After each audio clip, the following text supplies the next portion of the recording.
शत शत नमन है आपको, पवन पुत्र हनुमान महावीर, पवन पुत्र हनुमान।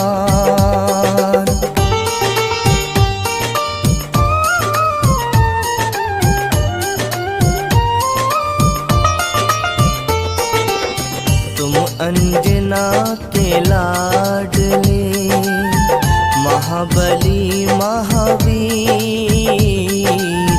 तुम अंजना के लाडले, महाबली महावीर।